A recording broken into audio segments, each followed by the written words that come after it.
is, it's just on rinse right now.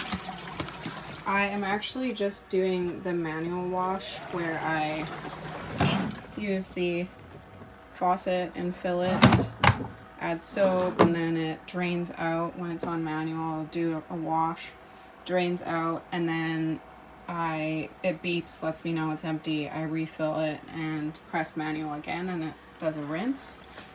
There is the standard wash.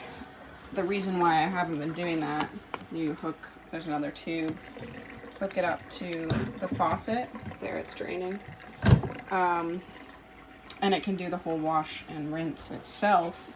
But this is a new RV, I just didn't want to mess with taking this apart or figuring out how to connect this. But if you have a standard faucet that has the threading, you can hook it up, no problem.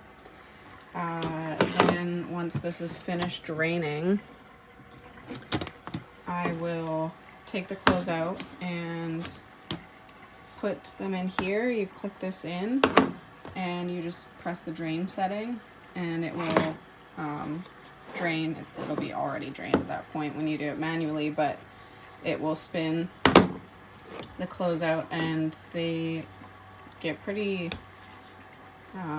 dry, or not dry, but it does a good job of spinning it out. And it does, see, you can push it all the way down. It stores, it's only this big, it can fit in a cupboard. I really like it so far.